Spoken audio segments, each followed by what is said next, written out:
Olá, querido estudante. Nós vamos nesse encontro falar a respeito da refração, da reflexão e da fibra óptica. O que esses assuntos têm todos a ver um com o outro? Para a gente começar, a gente vai falar primeiramente a respeito da refração. E para tratar da refração, eu vou convidar aqui um rapaz chamado Fermat. Fermat, ele elaborou o princípio que acaba por explicar como é que a luz se propaga entre dois pontos de um ponto A até um ponto B, mesmo que essa luz encontre algum obstáculo. Vamos ver como é que é isso? O princípio de Fermat diz o seguinte para a gente, que quando a luz vai se propagar entre dois pontos, vai de um ponto A até um ponto B, por exemplo, a trajetória que ela faz é sempre aquela trajetória que vai implicar o menor intervalo de tempo possível. É por esse motivo que em um meio homogêneo e transparente, isotrópico, nome bonito esse, né? Um meio desses, o ar, por exemplo, pode ser tratado como um meio desses. A luz se propaga em linha reta, porque para a luz no ar, aqui nas proximidades da superfície da Terra, para ela ir de um ponto A até um ponto B, o menor tempo que ela iria gastar seria numa linha reta. Então o intervalo de tempo que ela gasta é o menor. Se ela fosse fazer qualquer outra trajetória, o tempo gasto seria o maior. Você fala, Douglas, isso é muito simples, isso qualquer um pode saber e até deve saber. Mas o grande problema acontece quando a luz muda de meio. Quando a luz muda de meio, ela muda de velocidade de propagação. Tanto é que quando você vai falar sobre a luz, você fala qual é a velocidade da luz no vácuo, qual é a velocidade da luz na água, qual é a velocidade da luz no vidro. Em cada meio desses você vai ter uma velocidade diferente para a luz. E esta velocidade tem a ver com uma propriedade do meio chamada índice de refração absoluto. Quanto maior for o índice de refração absoluto de um meio, menor vai ser a velocidade com que a luz se propaga ali. Nós dizemos que a velocidade de propagação da luz é inversamente proporcional ao índice de refração daquele meio. Então, sabendo o índice de refração do meio, a gente consegue calcular, obter a velocidade da luz, e essas duas coisas são inversamente proporcionais. Professor, como assim? No caso aqui, a fórmula para a definição da velocidade da luz num determinado meio vai ser essa constante c dividido pela velocidade da luz no meio. Essa constante c é uma velha conhecida sua. Ela vale 3 vezes 10 elevado à oitava metros por segundo, também conhecida como velocidade da luz no vácuo. Então, se você tiver no vácuo, o índice de refração do meio vale 1. Se você tiver na água, o índice de refração da água vale 1,3, é maior, por isso que na água a luz é mais lenta. Se você for para o diamante, o índice de refração do diamante é mais de 2, né? Então isso quer dizer que no diamante a velocidade da luz é menos do que 1,5 vezes 10 à oitava. Então olha só que interessante, dependendo dessa propriedade do meio, deste índice de refração, nós vamos ter uma velocidade diferente. Bem, então a gente vê experimentalmente que no vácuo é o lugar onde a luz vai ter a maior velocidade possível, porque o vácuo é o meio que apresenta o menor índice de refração que pode existir, que neste caso vale 1. Tudo bem? Bom, nosso próximo passo seria estudar a mudança de meio que a luz pode sofrer quando está se propagando, e quando ela muda de meio, ela pode mudar de velocidade. A refração representa uma mudança de meio ou de propriedades do meio, implicando uma mudança na velocidade de propagação da luz. Isso é a refração. Muitas pessoas confundem refração achando que a refração é o desvio que a luz sofre. Não, a luz pode sofrer refração sem se desviar, basta que ela incida perpendicularmente. Veja como seria isso. Veja que neste caso, ao passar do ar para o vidro, a luz mudou de velocidade. Ela vinha com 3 vezes 10 oitava metros por segundo de velocidade, aproximadamente, passou para o vidro, ela está com uma velocidade 2 vezes 10 elevado a 8. Então houve uma mudança de velocidade, mas porque a incidência foi perpendicular, não houve mudança na direção de propagação, não houve desvio. Houve refração, mas não houve desvio. Houve refração, mas não houve desvio, porque refração não é desvio, certo? Refração é isso daqui. Mudança de meio com mudança de velocidade, o desvio vai acontecer caso a incidência não seja perpendicular. Mas acontece uma coisa que muitas pessoas esquecem de representar. Você pode ter refração, sim, mas tem um fenômeno que é inevitável. Sempre que houver refração, haverá também reflexão. A gente não consegue impedir que ocorra a reflexão da luz aqui nesta mudança de meio. Quando a luz encontra um obstáculo, parte dela pode passar para este outro meio, aqui para o vidro, mas parte dela vai refletir. É por isso que quando a gente usa óculos, a luz atravessa os óculos. Atravessa sim o vidro ou o cristal dos óculos, o material transparente de que ele é feito. Mas por outro lado, parte dela reflete. É por isso que na hora que vamos tirar foto com flash, quem usa óculos costuma tirar os óculos para poder fugir do flash, já que o flash pode deixar uma imagem bem desagradável. Tudo bem com essa história? Então o fenômeno da reflexão é inevitável, sempre vai ter um pouquinho. Professor, e o que vai me dizer o desvio? Quando é que desvia, por que desvia e como desvia? Essa parte pode ser explicada pelo princípio de Fermat.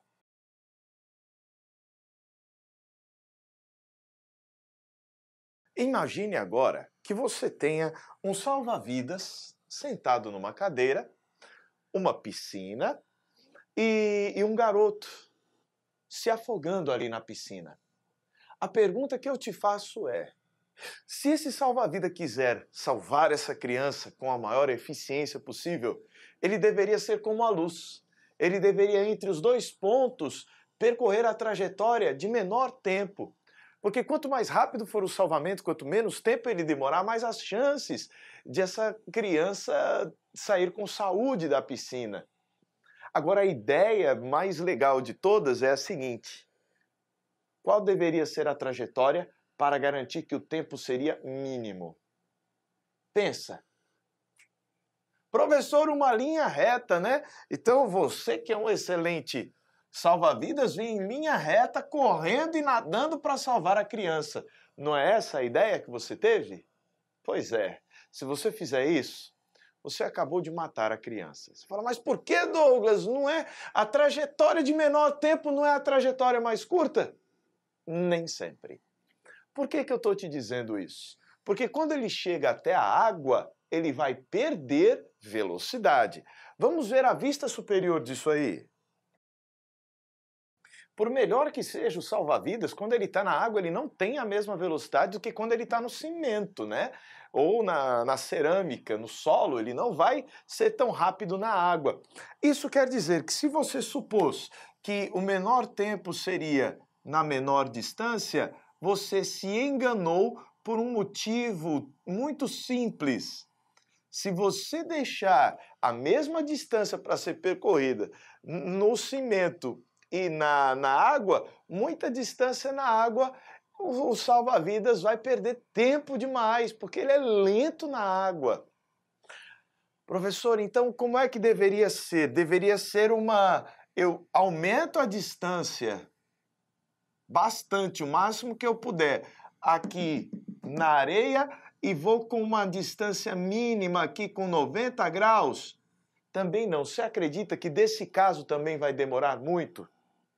Se você for perguntar para um professor de matemática, que é o responsável por chegar a essa conclusão, o menor intervalo de tempo seria atingido se a gente fizesse uma trajetória intermediária que não chega nem a uma nem a outra situação. Esta daqui seria a trajetória de menor tempo, porque assim a gente também não aumenta muito a distância total e também não deixa muita distância para o salva-vidas nadar e chegar até o garoto. Então, existe uma situação intermediária ideal que a matemática é capaz de nos demonstrar.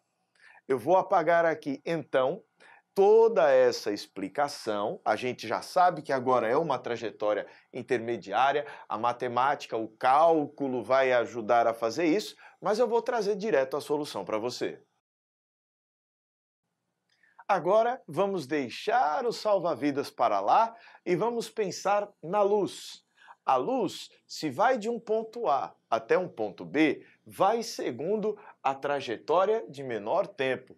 Vamos supor que este meio 1, por exemplo, seja o ar, que é um lugar onde ela é muito veloz. E o meio 2 seja o vidro, que é um lugar onde a luz é mais lenta. Para que a luz faça esse trajeto no menor intervalo de tempo possível, o ideal é que ela guarde uma distância maior no lugar onde ela é mais veloz, deixando uma distância menor no lugar onde ela é lenta, para não perder muito tempo neste local. Então a trajetória que a luz vai fazer vai ser uma trajetória parecida com esta. Neste caso, a trajetória da luz vai sofrer um desvio. Olha que bacana! Agora vem aquela história. Mas como é que eu vou matematizar isto? Snell e Descartes usaram a matemática para deixar isso daqui mais interessante. A gente vai traçar aquela famosa reta normal. Pronto, ó. Então, essa daqui é a chamada reta normal perpendicular a ambas as superfícies. O ângulo que nós chamamos de incidência é o ângulo formado entre o raio incidente e a reta normal. Vou chamar isto de θ1 no meio 1. Quando ele vem para o meio 2, o ângulo está menor, está notando? Por que será que este ângulo está diferente e, em especial, está menor do que o θ1? É por causa da velocidade.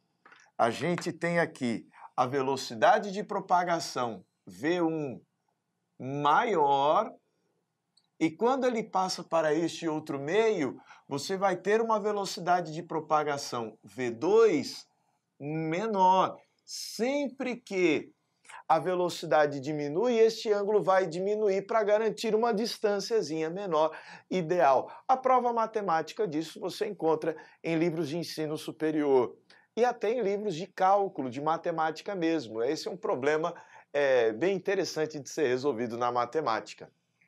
Agora, lembra que eu havia comentado que sempre que há refração é inevitável o fenômeno da reflexão? E em cima disso, eu vou desenhar aqui também o tal do raio refletido. Isso é um fenômeno conhecido por nós como reflexão parcial da luz. E a lei da reflexão diz que o ângulo de incidência e o ângulo de reflexão vão ter o mesmo valor. Agora vem aquela pergunta, professor, mas eu quero aqui, ó, a relação entre o θ1 e o θ2.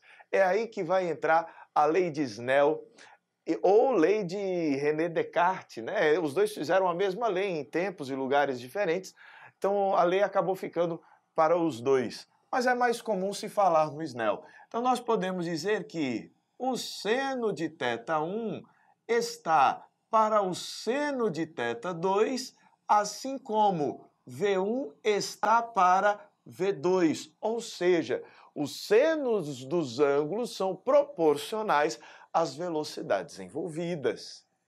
E aqui fica legal por conta do seguinte, você fala, professor, eu nunca tinha visto a lei de Snell com as velocidades. Eu gosto muito mais de usar a velocidade. Eu gosto muito de ver que quando a velocidade diminui, o ângulo diminui. Mas você deve se lembrar aqui do comecinho que eu havia falado para você que a velocidade que a luz tem no meio é inversamente proporcional a uma propriedade do meio chamada índice de refração. Como é inversamente proporcional, ao invés de colocarmos 1, 2, 1, 2, nós vamos colocar aqui para os índices de refração 2 e 1. A gente diz que eles são inversamente proporcionais. Esta equação que você acaba de ver aqui é a chamada lei de Snell. Uma outra consequência que eu acabei deixando um pouco para lá foi o fato de que tudo isso daqui está num plano, né? O raio incidente, o refletido e o refratado fazem parte de um único plano. Não tem perigo de o refletido vir para cá ou de o refratado também vir. São todos coplanares. Essa seria, inclusive, a primeira lei da refração. Todos os raios, incidente, reta normal, refratado e refletido, devem estar contidos no mesmo plano. Isso está também de acordo com o princípio de Fermat. Mas é mais filosofia. A gente consegue colocar na nossa cabeça que isso tudo aqui é fato, é realidade e aceitável. Professor Douglas, e agora qual que é o nosso próximo passo para entender os problemas?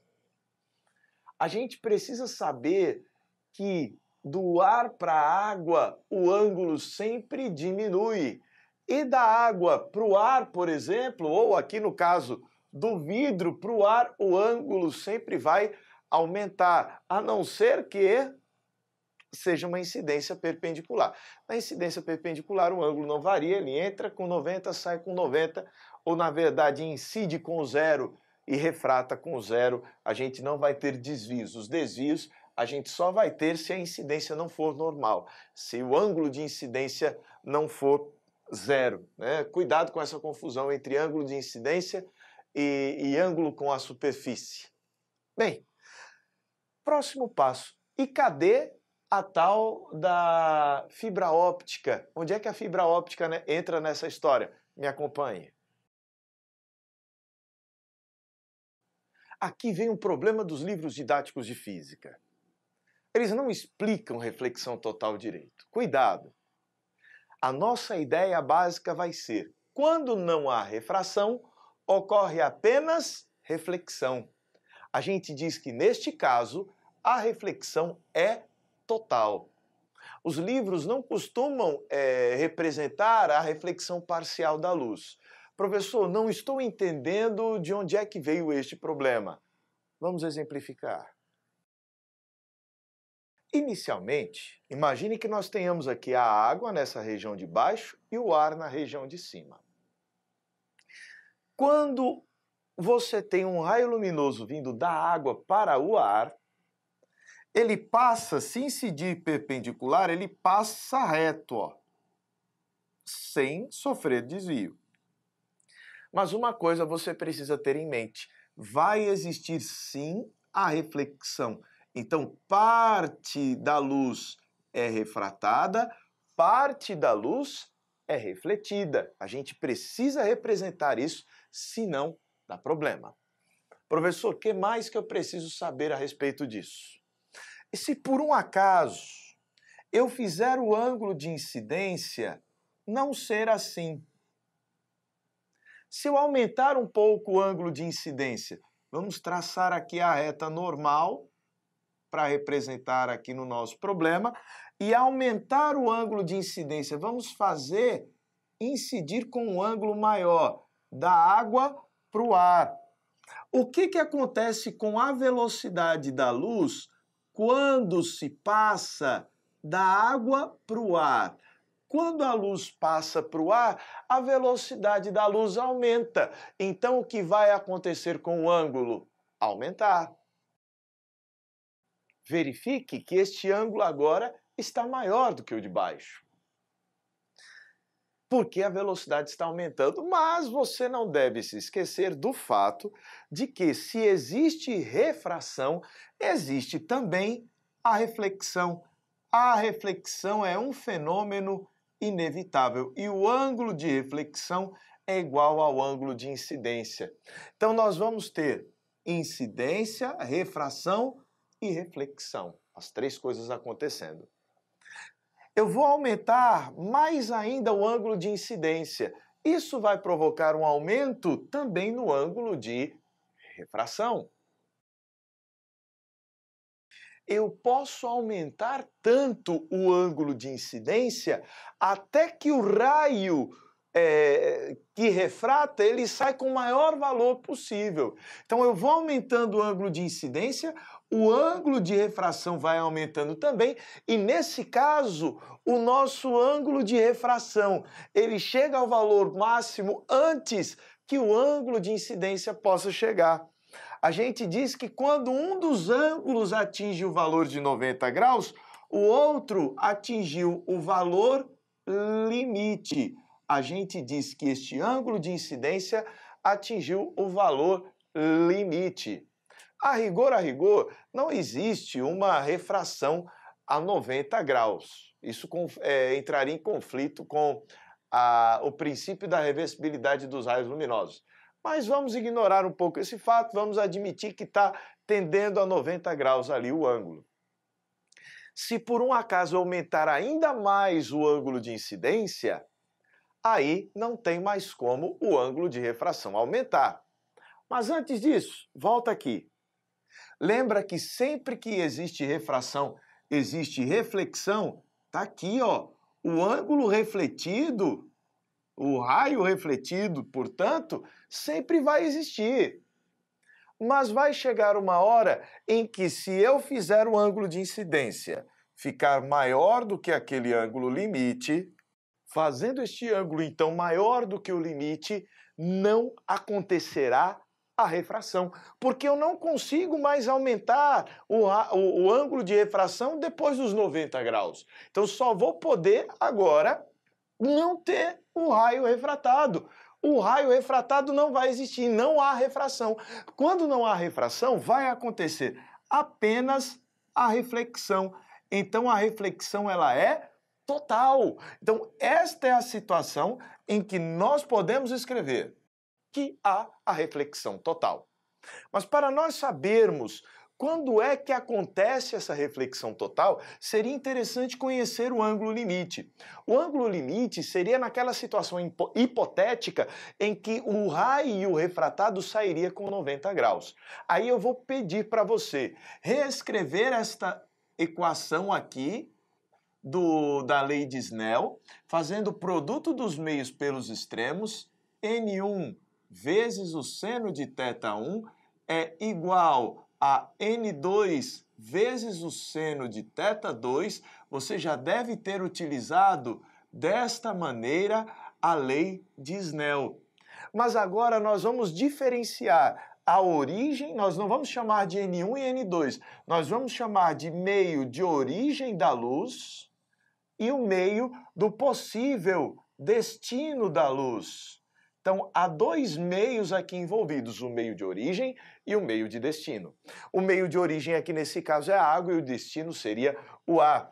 Se nós aplicarmos a lei de Snell, índice de refração lá na origem, vezes o seno do L, seno do ângulo limite, vai ser igual ao índice de refração do destino multiplicado pelo seno de 90 graus. Mas o legal é que o seno de 90 graus é igual a 1. Por esse motivo, nós podemos escrever que o seno do ângulo limite vai ser o índice de refração do destino da luz dividido pelo índice de refração da origem dela. Escrever dessa maneira é muito melhor do que você escrever como vem nos livros didáticos. Ele fala índice de refração menor dividido por índice de refração maior. Por que ele fala isso? Ora, porque o seno de um ângulo é sempre menor do que 1, então não posso ter o numerador maior, né? Eu não posso ter o índice de refração do destino maior. Então ele coloca n menor dividido por n maior. Vamos colocar assim? Mas isso já te traz uma nova informação.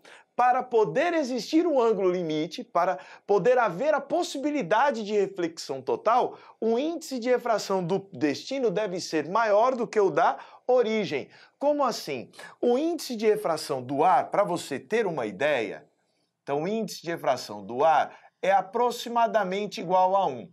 O índice de refração da água, vamos colocar aqui, ó, o N da água, é igual a 1,3 aproximadamente. Então, só pode haver reflexão total se a origem for a água e o destino for o ar. Se a origem for o ar e o destino for a água, não tem perigo de ter reflexão total.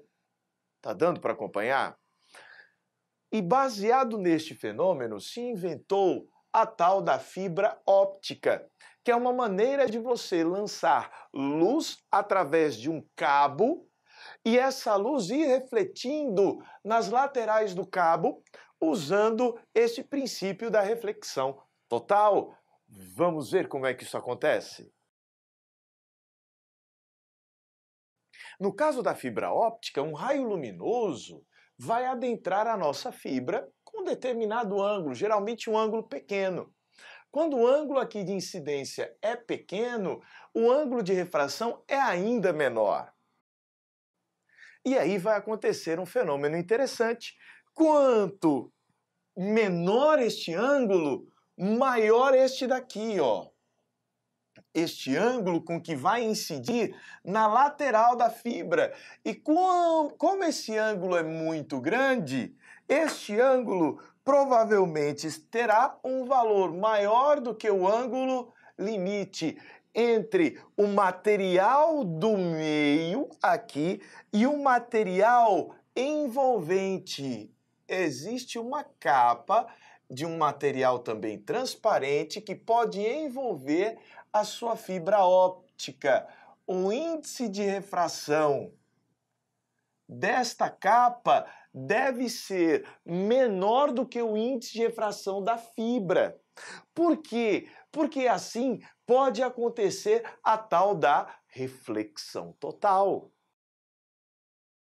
Sendo então o índice de refração dessa capa menor do que o da fibra, de preferência seria legal se essa capa fosse o próprio ar, né? Se fosse o próprio ar essa capa, seria o menor índice de refração que a gente tem. Aí a gente pode ter a reflexão total acontecendo, de tal maneira que nós não vemos luz saindo pela lateral da fibra e vamos ver a luz saindo apenas aqui pelo extremo da fibra, que é onde eu quero que chegue a informação. Então a fibra óptica vai fazer uso disso, de inúmeras reflexões internas totais, para que lá no final ocorra a refração. Mas Douglas, e se aqui não for reflexão total? Não tem problema, porque mesmo que a reflexão não seja total, ela vai ser parcial. E havendo alguma reflexão, haverá transporte da informação. Agora, vai haver perda da intensidade do sinal. Por esse motivo, as fibras ópticas, de instantes, né, de tempos em tempos, a cada certa distância, ela tem de ter um repetidor de sinal, um reforçador do sinal, porque há também conversão da energia luminosa em energia térmica à medida que ela vai se propagando. Mas isso daí já são detalhes técnicos para você conhecer. Por enquanto, estas informações são suficientes para que você consiga fazer um bom vestibular, uma boa prova do Enem. Aqui a gente termina esse assunto. Se você gostou, se inscreve no nosso canal. Toda semana a gente tem um assunto novo para trazer para você. Se você curtiu essa aula, deixa o seu joinha que a gente se encontra em uma outra oportunidade. Até mais!